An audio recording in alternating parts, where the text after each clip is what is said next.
అందరూ పాడదా? నిన్ను నమ్మినట్లు నేను వేరే ఎవరిని నమ్మలేదయ్యా.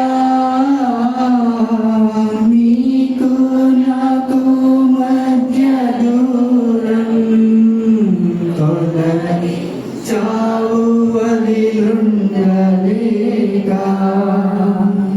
నా ఆనందం కోరేవాడా, నా సెలవు తీర్చేవాడా, నా ఆనందం కోరేవాడా, నా సెలవు తీర్చేవాడా.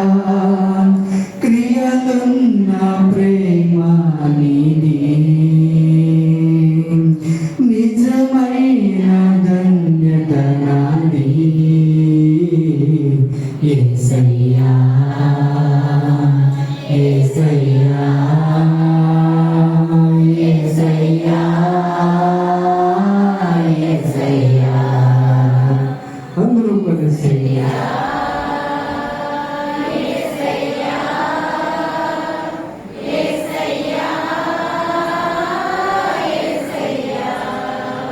ఆరాధించే నీదు హస్తములు తాకాయి నన్ను, పశ్చాత్తాపం కలిగే నాలో. నేను పాపినని గ్రహించగానే ఆరాధించే నీదు హస్తములు తాకాయి నన్ను, పశ్చాత్తాపం కలిగే నాలో. నేను పాపినని నీ మేలకు అలవాటయ్యే నీ పాదములు వదలాకుండు. నీ మేలకు నీ పాదములు వదలాకుండు. నీకిష్టమైన దారి కనుగొంటిని నీతో చేరి. సయ్యా యేసయ్యా యేసయ్యా యేసయ్యా. మనతో కూడా జ్ఞాపకం చేసుకుని నీ జీవితంలో రోజు శరీరాన్ని రక్తాన్ని కంటానికి వచ్చేవారు.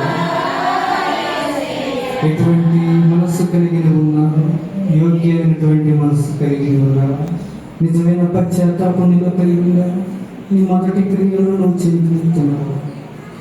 దేవుడు నీ వైపు ఆనాడు పేతుడు ఏరటగా 3 సార్లు బొక్కుతావని చెప్పాడు. 3 సార్లు బొక్కిన తర్వాత యేసు ప్రభువు ఆయన ఎంత చూస్తూ పేతుడులో మారు మనస్సు కలిగింది. ఇటువంటి దుఃఖం ఆయనలో కలిగింది అని అంటే తన జీవితం పూర్తిగా మార్చబడింది. గొప్ప దైవ సేవకుడిగా ఒకేసారి 300 మంది 3,000 మంది ఆయన చెప్పినప్పుడు మారు మనసు కలిగింది. అలాంటి జీవితం కలిగి ఉన్నాను. నీ యొక్క మాటలు, నీ యొక్క క్రియలు, నీ యొక్క ప్రవర్తన, నీ యొక్క దైవభక్తి, నీ యొక్క మారు మనస్సు అలాంటి విషయంలో ఉంది. జ్ఞాపకం చేసుకో.